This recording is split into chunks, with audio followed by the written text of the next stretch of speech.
बिस्मिल्लाहिर्रहमानिर्रहीम। अस्सलाम वालेकुम dear students and viewers. I am Aamir Academy की जानिब से आज एक न्यू और इंटरेस्टिंग वीडियो के साथ हाजिर हूँ। उम्मीद करता हूँ कि आप लोग बिल्कुल ठीक ठाक होंगे। आज के इस वीडियो ट्यूटोरियल में आप लोगों को दिखाऊंगा और बताऊंगा कि किस तरह से आप अडोब फोटोशॉप में कोई भी पिक्चर्स को लेकर आते हैं, उसमें एडिटिंग करते हैं, उसके बाद सेव करने के बाद आप कोरल ड्रा में इसको किस तरह से यूज़ कर सकते हैं, अनग्रुप कर सकते हैं और उसका इस्तेमाल कैसे कर सकते हैं। तो यहाँ पर ये देखिए, मैंने एक नोटिफिकेशन को ओपन किया हुआ है। तो नोटिफिकेशन जो है ये फ़याज़ अंजुम साहब हैं। इन्होंने पूछा था कि सर अडोब से पिक को एडिट करके कोरल ड्रा में कैसे यूज़ करते हैं, उस पर वीडियो बनाएं। तो ये आज जो है फ़याज़ अंजुम साहब के नाम पर ये वीडियो बनाई जा रही है। अगर आप लोगों को भी कोई मसला होगा तो इंशाल्लाह मैं आपके नाम पर भी इस तरह से वीडियोज़ बनाता रहूँगा। तो यहाँ पर अडोब फोटोशॉप में जो कि आप लोग अगर जानते हैं तो आप लोग इस वीडियो को स्किप कर सकते हैं। अगर आप लोग नहीं जानते हैं तो आप इस वीडियो को पूरा देखें, ठीक है, कि किस तरह से अडोब फोटोशॉप में एडिट की जाती है पिक्चर को और उसके बाद कोरल ड्रा में किस तरह से इसको ओपन किया जाता है। तो इसके साथ साथ इनका दूसरा कमेंट ये है कि अमर अकेडमी अच्छा जी, यहाँ पर लिखा है कि सर पिक्चर बैकग्राउंड रिमूव करने के बाद कोरल में कैसे यूज़ करते हैं, या कोरल में फ्लैक्स वगैरह फ्लैक्स डिज़ाइन बना के अडोब में कैसे टिप बनाते हैं। तो ये एक अलग टॉपिक है और इसमें एडिट करना एक अलग टॉपिक है। इन दोनों का अगर मैं बताऊंगा एक ही वीडियो में तो वीडियो कुछ लंबी हो जाएगी। इसलिए मैं आज जो है अडोब फोटोशॉप में एडिट करने का और कोरल ड्रा में ओपन करने का तरीका बता दूंगा। और नेक्स्ट वीडियो जो होगी वो इंशाल्लाह टिप बनाने के तरीके में आपको बताऊँगा। और टिप जो है वो मैं आपको यहाँ पर ये शो करता जाऊँ और बताता जाऊँ कि टिप आप कोरल में भी लगा सकते हैं, आप ये अडोब फोटोशॉप में भी लगा सकते हैं। तो जो अडोब फोटोशॉप में टिप है उसका डिफरेंट और कोरल ड्रा में टिप लगाने का जो डिफरेंट है, ये दोनों तरीके मैं इंशाल्लाह नेक्स्ट वीडियो में आप लोगों के साथ शेयर करूँगा। तो आइए सबसे पहले चलते हैं हम अपने अडोब फोटोशॉप में। उसको मैं यहाँ से ओपन कर लेता हूँ। अडोब फोटोशॉप को मैं ओपन करता हूँ और उसमें कुछ पिक्चर्स को हम लेकर आएंगे। यहाँ पर मैं अडोब फोटोशॉप ओपन करता हूँ। उसके बाद मैं आपको बैकग्राउंड रिमूव करने का तरीका भी बताता हूँ कि बैकग्राउंड रिमूव कैसे करना है, उसमें कुछ एडिटिंग करनी है, उसमें कलर बैलेंस आपने कैसे करना है, ये सारी चीज़ें मैं इंशाल्लाह आपको बताऊँगा। तो उसके बाद जो आपने कोरल में ओपन कैसे करना है और किस टाइप में आपने फाइल को सेव करना है, वो भी आज की इस वीडियो में मैं आप लोगों को क्लियर कर दूंगा। वीडियो को स्किप नहीं करना, वीडियो को लास्ट तक देखना है। और फर्स्ट टाइम अगर आप हमारे यूट्यूब चैनल पर आए हैं, विज़िट किया है, तो इसको लाजमी सब्सक्राइब कर लें और साथ में बेल आइकन नोटिफिकेशन को लाजमी ऑन कर लें ताकि हर न्यू वीडियो का अपडेट्स नोटिफिकेशन आप तक सबसे पहले पहुँच सके। क्योंकि यहाँ पर जो है आपको बहुत सारी वीडियोज़ जो हैं उनके बारे में बताया जाता है जो कि आप लोग पहले से नहीं जानते हैं। तो अगर आप लोग जानते हैं तो फबिया, नहीं जानते तो आप इस वीडियोस को देखते रहें और इन वीडियो से सीखते रहें। तो यहाँ पर मैं न्यू पेज पर आ जाता हूँ और यहाँ पर ओके कर लेते हैं। यहाँ से मैं दो पिक्चर्स जो है वो मैं यहाँ से लेकर आता हूँ। यहाँ पर मैंने दो पिक्चर्स रखी हुई हैं और ये पिक्चर्स मैं अडोब फोटोशॉप में ड्रैग एंड ड्रॉप करके ओपन कर लेता हूँ। तो यहाँ पर इसकी फ़ाइल टाइप जो है वो पहले से चेंज करनी पड़ेगी। ये थी कि मैंने फेसबुक और चेंज की थी, सॉरी, व्हाट्सएप से, ठीक है। इस पिक्चर को हम पहले ओपन करते हैं, मैं आपको दिखा देता हूँ। ये वाली पिक्चर है, इसको हम टाइप पहले इसकी चेंज करेंगे, इसको ओपन विद करेंगे। क्योंकि जो भी आप यहाँ से डाउनलोड करेंगे व्हाट्सएप वगैरह से इमेज, वो डायरेक्टली ओपन नहीं होगा। हम यहाँ से ओपन विद करेंगे और पेंट करेंगे। जैसे यहाँ पर इसमें कोई चेंजिंग नहीं करनी, जस्ट ओपन किया और कंट्रोल एस कर देना, ये सेव हो जाएगी। और इस पिक्चर को भी हम इसी तरह से करेंगे। तो देखिए, इस पिक्चर को हम राइट क्लिक करते हैं, ओपन विद करते हैं, पेंट करते हैं और जस्ट कंट्रोल एस, ये सेव होगी। अब इनकी जो टाइप थी वो दोनों चेंज हो गई। अब इन दोनों पिक्चर्स को मैं यहाँ पर ड्रैग एंड ड्रॉप करते हुए कोरल ड्रा में ओपन कर लेता हूँ। ये देखें, इस तरह से ये दोनों पिक्चर्स ओपन हो चुकी हैं। अब देखें, इसमें आपने करनी है, इसकी बैकग्राउंड को एडिट करना है या फिर इसमें फिदर टूल, बल्कि आज के जो टॉपिक है उसके साथ साथ मैं आपको फिदर टूल भी बताऊंगा कि फिदर टूल क्या चीज़ है, ठीक है। मैं यहाँ से ले लेता हूँ जी रेज़र टूल। एक रेज़र टूल, इसको मैं साइज़ थोड़ा सा बढ़ा लेता हूँ। ये देखें, यहाँ से आप इस तरह से भी रेस करेंगे तब भी आपका बैकग्राउंड जो है वाइट हो जाएगा। लेकिन इस तरह से आपको क्या करना है, ये सारी मुकम्मल ट्रांसपेरेंट बैकग्राउंड नहीं होगी। मैं कंट्रोल लेस करता हूँ, यहाँ पर राइट क्लिक करते हैं, तो ये देखें मैजिक इरेजर टूल, ये सिंगल कलर जो भी होगा उसको डिलीट कर देगी। देखें, ये बहुत ही आसान तरीका होता है बैकग्राउंड को रिमूव करने का। इस तरह से जो भी सिंगल कलर होगा इसको आप रिमूव करते जाएंगे। अब मैं यहाँ से दूसरी रेज़र लेता हूँ, सिंपल रेज़र टूल, और यहाँ पर ये देखें इसका जो बैकग्राउंड था वो ट्रांसपेरेंट हो रहा है इस तरह से। आप इसको जूम इन जूम आउट कर सकते हैं जितना आप पिक्चर को जूम आउट करेंगे और पिक्चर को काम करेंगे, उतना ही आप अच्छे तरीके से इस पर वर्क कर सकते हैं। ठीक है, मैं यहाँ पर आपको समझाने के लिए इस तरह से मैं फाइल को रिमूव करूँगा, और बिल्कुल पास पास से नहीं, बल्कि सिर्फ समझाने के लिए। ठीक है, आपने प्रैक्टिस करनी है और इसको बेहतर तरीके से आपने इन टूल्स को यूज़ करना है। ठीक है, ये देखें, यहाँ से और जूम करें इसको इस तरह से, फिर रेज़र टूल लें, इसको टूल को छोटा कर लें और यहाँ से आपने इस तरह से काम करना है। ये देखें, मैं इंशाल्लाह इससे भी आसान सलूशन जो है वो आपको बताऊँगा। इंशाल्लाह एक नेक्स्ट वीडियो बनाऊँगा, उसमें मैं आप लोगों को बताऊँगा कि आप जस्ट 1 क्लिक में ही इसका बैकग्राउंड जो है वो रिमूव कर सकते हैं, टोटल पिक्चर का। उसमें बेशक जितने भी बैकग्राउंड्स लगे होंगे, जितने भी कलर्स होंगे, आप जस्ट 1 क्लिक में ही रिमूव कर लेंगे। ठीक है, उसमें आपको इनकेस की ये जो है फ़ोटोशॉप, उसकी भी ज़रूरत नहीं पड़ेगी। आप अगर फ्लैक्स डिज़ाइन कर रहे हैं तो आप उसमें फ़ोटोशॉप को यूज़ ना भी करते हो, तो उसमें आप बैकग्राउंड को जस्ट 1 क्लिक में ही रिमूव कर लेंगे। ठीक है, इस तरह से। ये काफ़ी है, बस इतना ही आप लोगों को समझाना था, वो समझ आ चुका है। ठीक है जी, फिट ऑन स्क्रीन करते हैं। ये देखें, यहाँ पर जो होती है हमने साइड से इसकी बैकग्राउंड जो है वो रिमूव कर दी है। तो मैं यहाँ से इसको भी रिमूव कर देता हूँ।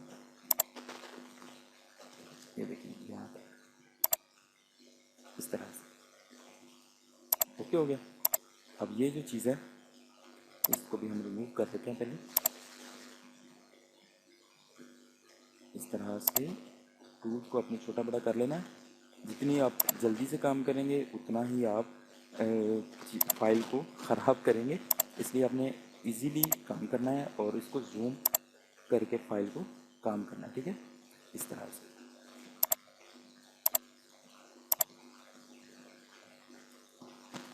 तो हो गया। तो ये फाइल जो होती है हमारे पास इस तरह से कंप्लीट होगी। अब ये जो चीज़ बन गई है, इसको आप छोटा या बड़ा करना चाहें तो आप कर सकते हैं। ये देखें, यहाँ से इस फाइल को आप छोटा कर लेना है, यहाँ से इस तरह से ओके हो गया। अब इस फाइल को हम फिगर टूल अप्लाई करेंगे। आप लोगों ने देखा होगा कुछ फ्लैक्स वगैरह होती हैं, ये बैनर जो भी आप डिज़ाइन करते हैं, उनमें एक पिक्चर जो होती है वो बिल्कुल ऐसे लग रही होती है जैसे फाइल के अंदर से ही निकल रही है, उसको हम बोलते हैं फिगर टूल। अब ये जो चीज़ है इसके नीचे हम इस तरह से गुलाई करनी है, तो किस तरह से करनी है आपने ये देखना है। यहाँ पर ये देखें, रेक्टेंगल लिखा हुआ है, इस रेक्टेंगल को आपने राइट क्लिक करना है तो इलेप्टिकल मर्ज टूल आ गया। इसको आपने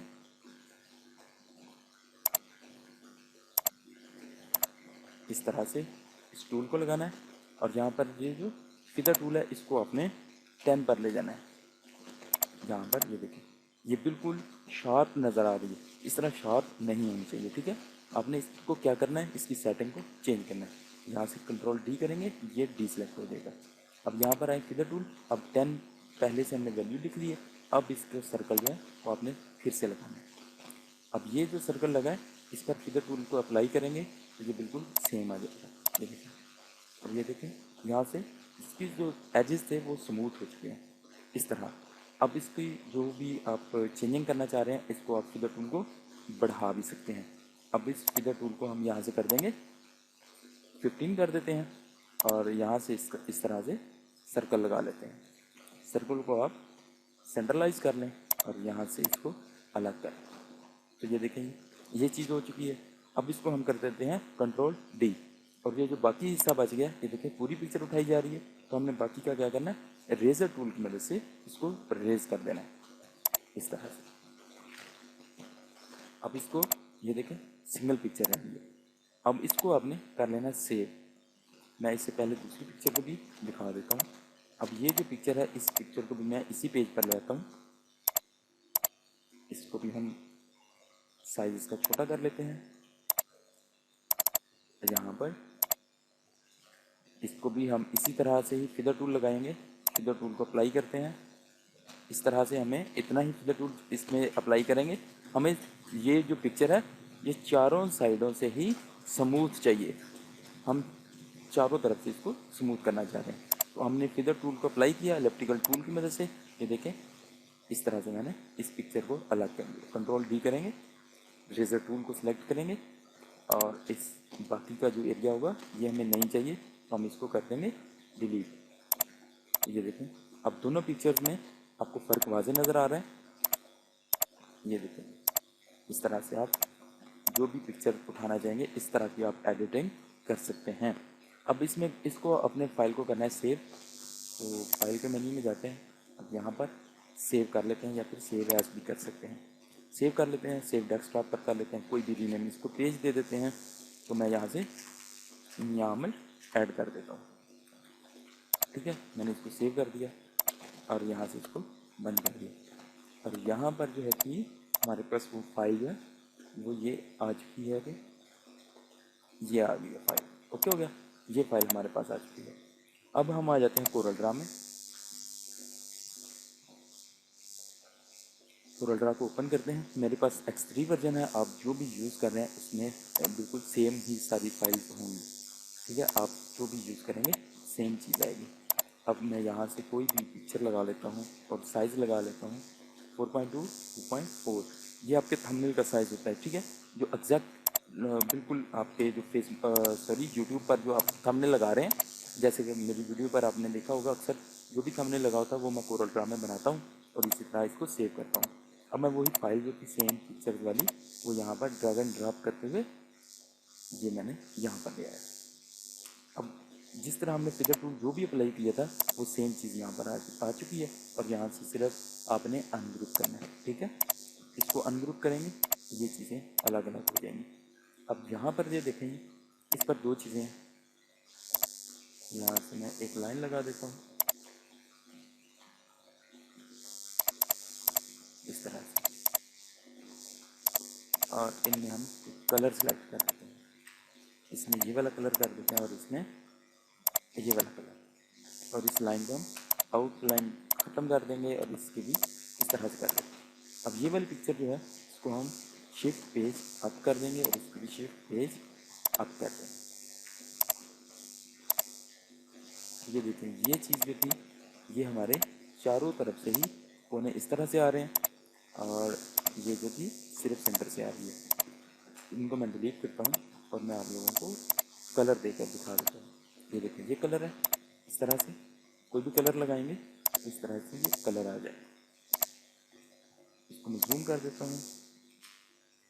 ये देखें, ये चारों तरफ से ही इस तरह से फाइल आ रही है, ये चारों तरफ से बिल्कुल एग्जैक्ट आ गई। अब ये जो फाइल है इसको हम यहाँ से इस तरह कर देंगे। तो ये देखें, उम्मीद करता हूँ कि आप लोगों को समझ आई होगी कि किस तरह से हमने टूल को अप्लाई किया, एडोब फोटोशॉप में एडिटिंग की और किस तरह से हम अब कोरल ड्रा में ओपन किया है। और इस तरह से आप एक अच्छा डिज़ाइन बना सकते हैं, अच्छा क्रिएट जो है ब्रोशर बना सकते हैं। और फ्लेक्स डिज़ाइन कहीं भी लगाना चाहेंगे ये पिक्चर्स बिल्कुल ठीक लगेंगे। अगर हम चाह रहे हैं कि यहाँ पर ये जो गुलाई में नहीं बिल्कुल सेम आनी चाहिए नीचे की जानिब, तो हम क्या करेंगे, कोरल ड्रा में यहाँ पर ये देखें इंटरेक्टिव ट्रांसपेरेंसी टूल को यूज़ करेंगे। यहाँ से नीचे की जानिब सेलेक्ट करेंगे तो ये इस तरह से पिक्चर आ जाएगी। ओके हो गया, बैकग्राउंड ऑलरेडी हम रिमूव कर चुके थे, ये पिक्चर को हम इस तरह से कर देंगे। जितना भी आप चाहें उस पिक्चर को रख सकते हैं। ओके हो गया, तो उम्मीद करता हूँ कि आप लोगों को आज की इस वीडियो में सारी चीज़ें क्लियर हो चुकी होंगी कि किस तरह से फोटोशॉप में पिक्चर को लेकर आए, उसमें एडिटिंग की और सेव करने के बाद आपने कोरल ड्रा में किस तरह से ओपन किया है। तो अगर फिर भी किसी चीज़ की समझ ना आई हो, किसी टूल की समझ ना आई हो, आप लोग कमेंट सेक्शन में हमें कमेंट कर सकते हैं। इंशाल्लाह मैं आप लोगों को वीडियो की फॉर्म में या फिर कमेंट की फॉर्म में आप लोगों को क्लियर कर दूँगा जो भी आपका मसला होगा। तो नेक्स्ट वीडियो के साथ फिर से हाज़िर हूँगा, तब तक के लिए दीजिएगा इजाज़त। अल्लाह हाफ़िज़।